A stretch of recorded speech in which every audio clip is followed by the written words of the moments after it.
Here's the most exciting fact of all, according to these cognitive psychotherapists. It's easy to change a paradigm, no matter how deep-rooted, because a new mind thought, a new brain concept will supplant it relatively fast through saturation. PR people have known this for years.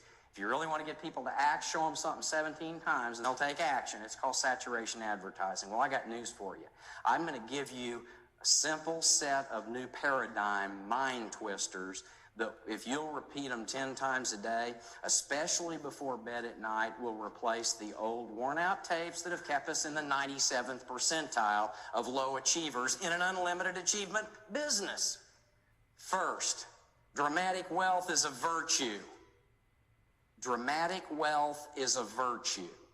Second, I am open and receptive to any ideas and people who will help me achieve my goal of dramatic wealth. I'll repeat that. I am open and receptive to any ideas and people who will help me achieve my goal of dramatic wealth. Number 3, I am worth, and I'm going to leave this blank for you. I think you should plug in 100,000. I am worth blank a month, and I love sharing it with those in need. I am worth blank a month, and I love sharing it with those in need. And finally, through perseverance, I am creating the financial dynasty I so richly deserve. Through perseverance, I am creating the financial dynasty that I so richly deserve. Through perseverance, I am creating the financial dynasty I so richly deserve. That's it. Now, I know that for many of you, because I was in the same boat, your reticular activating system is going to just do flip-flops at this new information, and you're going to think, wow, that's peripheral metaphysics. I heard that hogwash. That's New Age. Them are affirmations. Honey, we ain't doing them affirmations. That's like that silly guy over in the Greek islands, Yanni. He's sending us to hell. I'm not doing affirmations. I understand how the reticular activating system works. Listen to me. You don't even have to believe these new paradigms. That's what is so beautiful. That's what Steven Pinker points out in his book, How the Mind Works. You don't have to even buy into them. All you got to do is repeat them, because your reticular activating system can't take a joke. It's just an executive secretary that says, yes, boss, whatever you say. I think the height of selfishness in our industry comes from people who aren't making it, who say that money is not right. I have ministers call me from all over the country who say, Yarnell, you're a phony.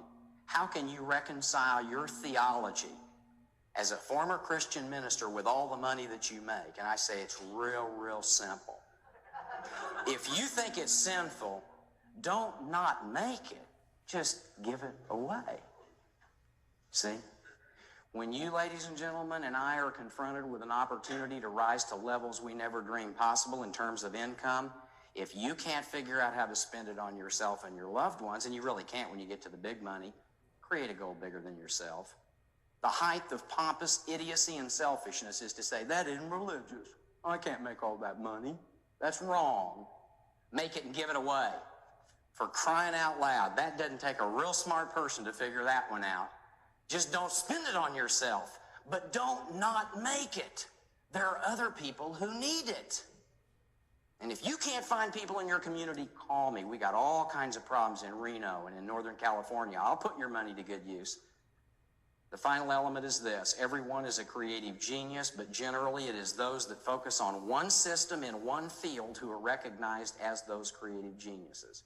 Once you've learned the paradigms and you've supplanted the old ones that are not going to work for you, and once your reticular activating system is working, realize this. Stay where you are, follow one system, and persevere. Geographical cures don't work. You are a creative genius.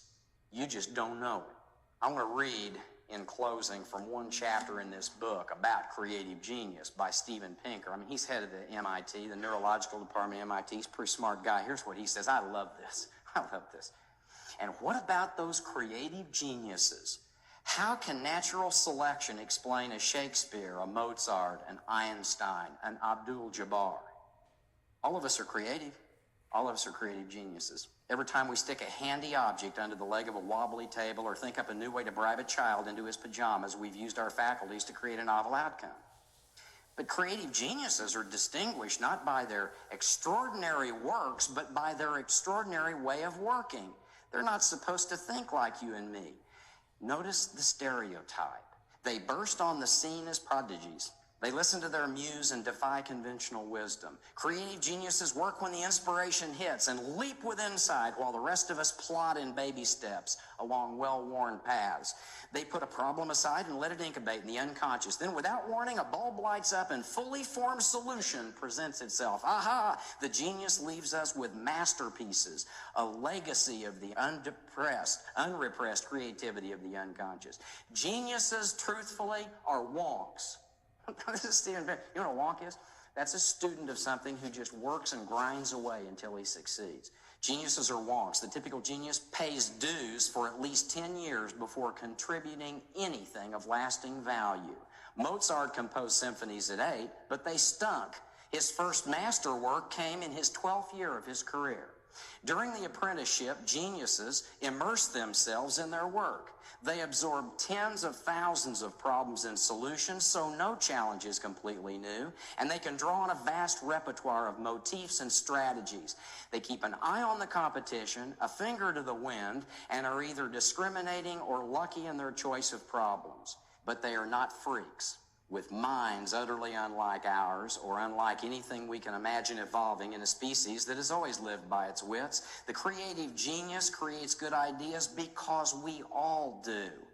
Prodigies are often born in a certain era. Now listen to this. Prodigies are often born in a certain era, blunder into the right profession because they happen to be passionate about it, often die unappreciated, and then 200 years later, they're heralded as a creative genius. Woody Allen points this out in his fictitious letter from a depressed Vincent van Gogh to his brother by simply putting him in a different era and a different profession. In Allen's letter, Vincent van Gogh is a dentist living today instead of a romantic impressionist living 200 years ago. He writes to his brother, "Dear Phil, Mrs. Saul Schwimmer is suing me because I made a bridge as I felt and not to fit her ridiculous mouth. That's right. I can't work to order like some common tradesman. I decided her bridge should be enormous and billowing with wild, explosive teeth flaring up in every direction like fire. Now she's upset because it won't fit in her mouth. I tried forcing the false plate in, but it sticks out like a starburst chandelier. Still, I find it beautiful." So much for the creative genius. Ladies and gentlemen, remember, Houdini, remember Cliff Young.